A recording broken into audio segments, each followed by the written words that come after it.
Hello and welcome to week 6 here in cultural anthropology, and we are heading into chapter 10. Now, we have been talking about these issues because they're up front and center, certainly in our current society, prior to chapter 10. But chapter 10, we're going to take a deep dive into sex and gender and those topics from an anthropological standpoint.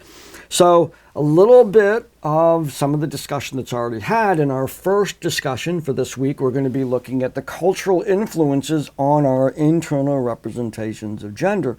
Now, we've had some discussions already about how we learn about those things through socialization, and then this ability that we have to modify them as we learn new ways in which to perceive sex and gender, and then looking at this from a multicultural standpoint to see the definitions of those internal representations of sex and gender across different societies. In discussion B, we're looking at a particular historical time in U.S., and that is the 2016 election. This is the Hillary Clinton versus Donald Trump. And Donald Trump, as we know, became president.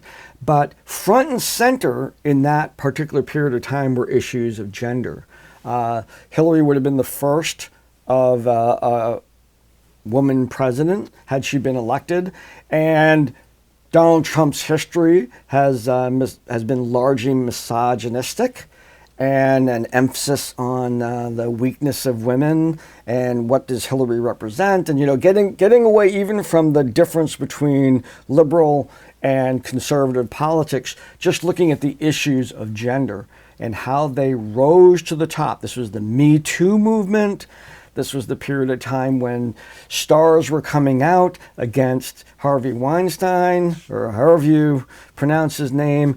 There was we have had it, with this inequity. And so at the same time, we also had percolating issues of gender identity that were non-binary. Those kinds of issues, they really, really became front and center during that particular period of time.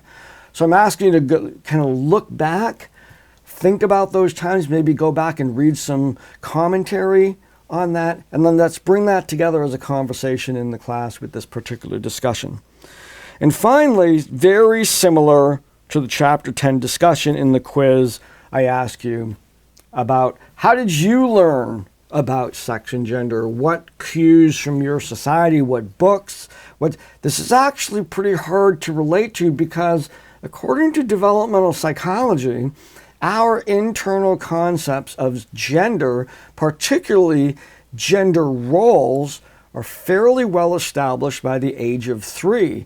Prior to that time, there's really actually not enough language for us to be able to construct memories that we're able to recall. So a lot of us probably don't remember when we first encountered information related to gender and what it means to be a man or a woman in our society. Nonetheless, I'm having you reflect back on the role models that you've had, maybe the books that you've read, what happened in the school. Did you get a traditional or a non-traditional? What is it today? Despite that original, it's almost like when you talk about non-traditional and traditional, even individuals who were not raised in quote-unquote traditionally sex-gendered role models and whatnot, still understand what those mean. So we learned them from somewhere. We learned what those,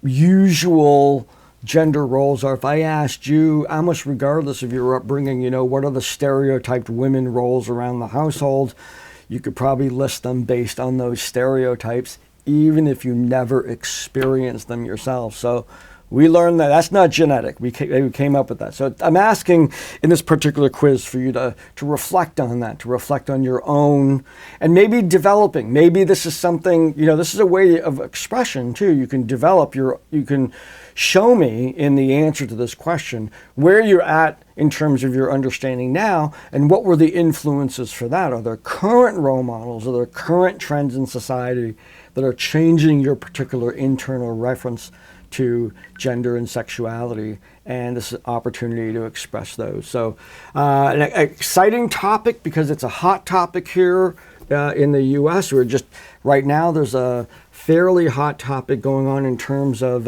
elite college sports, and a trans swimmer, and the topic that's going on with that, and that is challenging to our society as to what to do, how to be fair, and new ground for us to be able to contemplate. Feel free. Again, let's look at a discussion. We can add that to the discussion. Discussion A, if you want to talk about that particular issue as an example about how culture influences gender and sexuality, that'd be fine. You guys are creative. I like all of what you've been doing. I'm very, very much looking forward to the discussions in this class. They'll be rich and very, very informing to me. So I'll see you then, and have a great week.